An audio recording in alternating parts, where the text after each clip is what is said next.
Si vous êtes au Vietnam et que vous voulez voir la baie d'Along terrestre, il vous faut aller à Ninh Bim, ou plutôt Tam Coc, c'est ça? Oui, Tam Coc, c'est l'endroit où vous dormez. Ninh Bim, en fait, c'est la région, c'est la ville qui est un peu plus loin, mais nous, on n'y est même pas allé parce qu'il y a tellement de choses à faire à Tam Coc. C'est vraiment trop beau, c'est comme la baie d'Along, des rochers comme ça, au milieu des rizières et de l'eau qui passe entre les rochers.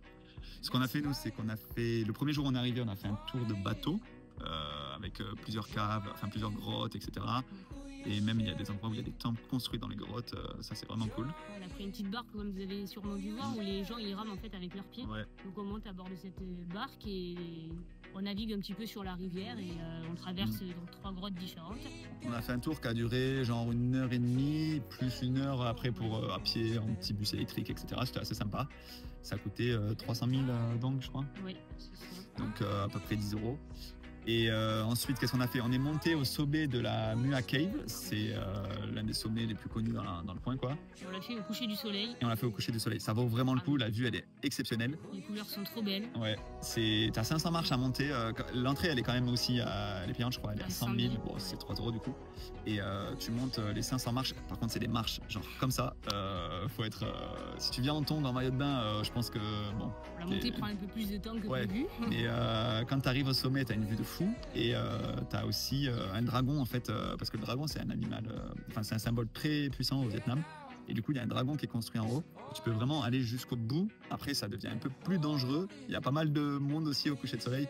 Mais ça vaut vraiment trop le coup. Genre, si vous montez tout en haut, allez jusqu'au dragon, c'est trop bien, quoi. Oui, parce que d'un côté, en fait, on voit la rivière sur laquelle on a navigué la veille. De l'autre côté, on voit les rizières et un peu plus loin la ville de Ninh Binh. Fait, vraiment, la vue, elle est incroyable, quoi. Et après, ce qu'on a fait, on a pris des vélos aussi. Nous, à l'endroit où on dormait, on avait des vélos accessibles. Donc, on a pris. Bon, après, tu peux en louer partout dans la ville. Hein. Tu peux louer un scoot. Et on est allé se perdre dans les rizières. Genre, on a fait 17 km en vélo, je crois. On a voulu aller jusqu'à une pagode. Bon, c'était un peu un échec hein, parce qu'on s'est retrouvé coincé justement par l'eau parce que tu as de la terre, de l'eau.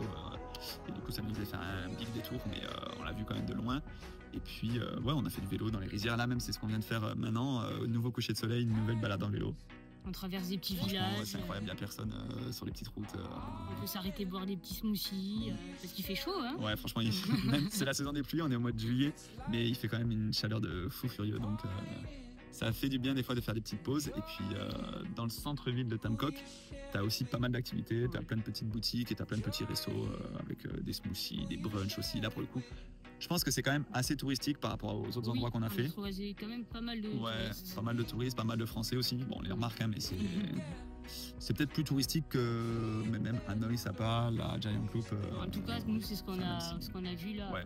Sur les 2 premières semaines. En même temps, ça vaut le coup. Genre, les paysages, ils sont ouf ici. Donc, si vous avez le temps d'y aller, allez-y. Si vous avez peu de temps au Vietnam, peut-être prioriser d'autres trucs. Moi, perso, j'ai préféré la Giant Loop et Sapa. Je sais pas, toi.